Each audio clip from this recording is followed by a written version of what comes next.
All right, my friends, welcome back to the channel. Hope you guys are doing fantastic. Subscribe, hit that notification. Let me know what you think down in the comment section below. I get comments like this all the time, and it's really, when I highlight comments here, I'm not really attacking anybody or anything like that. It's just really to start a conversation and to talk about these things, right? Like this individual here says, if you need help, if you need to shoot more than 8 times in your house, you need to seek help. And I'm gonna tell you, well, that's kind of interesting because if you need to shoot 1 round, you need to seek help. If you don't need to shoot any round, if you have a suspicious person, if you have a feeling, if you have any situation where you think there is something that may happen, you need to seek help. Your first step should be grab the gun. Second step should be call the cops, right? You always want to seek help. That's one of the things.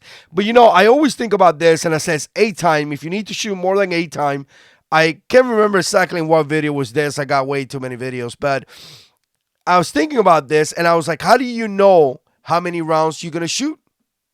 People always kind of attack others, right? Attack others, and they said things like, well, you don't need that rifle because you don't need that many rounds for home defense.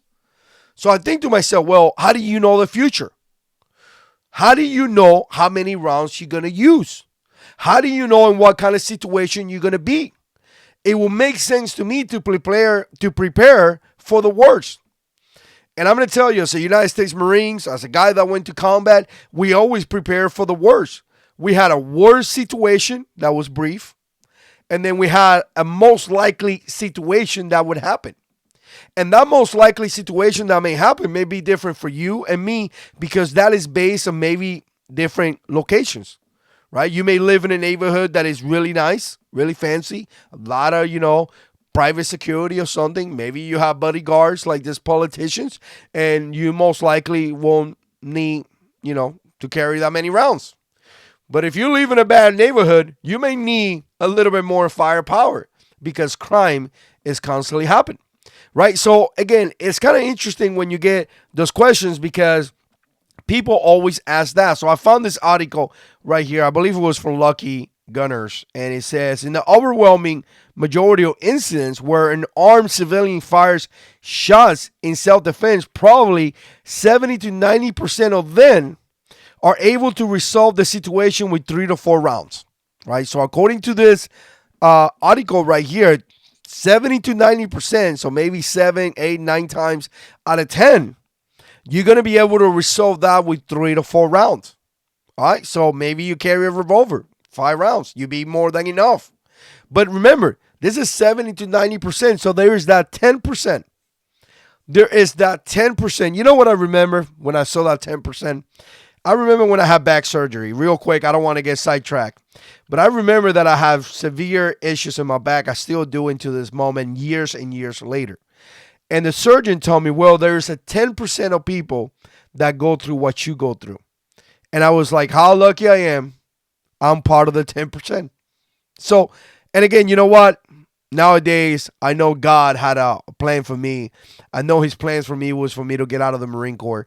It was time for me to go into a different place in my life. But nevertheless, that 10%. So again, there is a 10% out there. So according to this, right? And in fact, it goes a little bit more, let's see, able to resolve 3 to 4 and usually closer to 1 or 2 rounds. Every once in a while, the good guy fires 5 to 8 rounds. Oh, now we're getting to that 8-round mark, right? Now we're getting into that 8-round mark. So again, I'm going to tell you something. I'm reading this, and we could see stats, and we could see all that stuff. And I'm going to tell you, I have a very simple, very, very simple idea. I don't know the future. I don't know what's going to happen. I turn TV on, and I see that multiple attackers attack people's houses.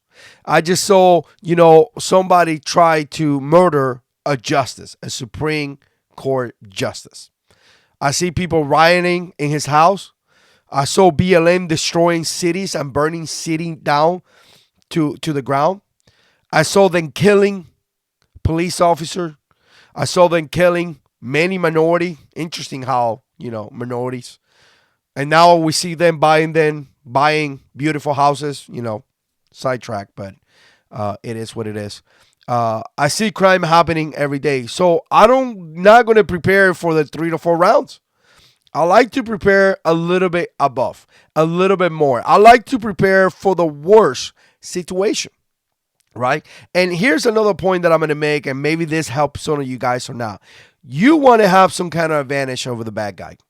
So the bad guy has the element of surprise. He decided to target you.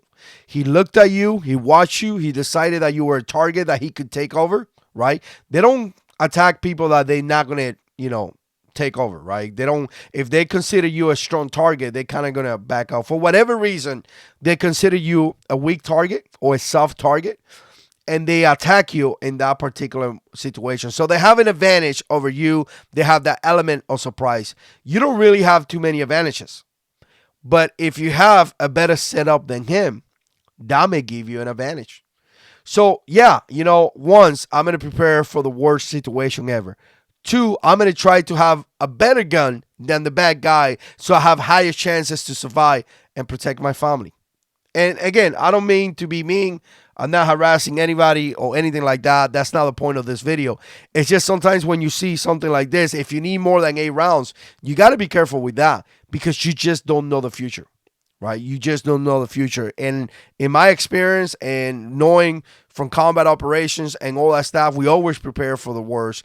And for the idiot that is going to come in the comments and they say, well, this is not a combat zone. Well, people are going inside your house and killing you. That's pretty bad. I understand this is not a combat zone, but what a combat zone and this has in common is pretty simple. One, you're trying to protect yourself and your family. You're trying to protect your buddies, right? And two, people are getting hurt. So there's some similarities in that. So again, prepare for the worst, hope for the best. Like they say, you don't know the future. And again, try not to subscribe to these things where people say you only need this or you only need that because you don't know what you need. Let me know what you think. Put comments down below. And as always, God is in control.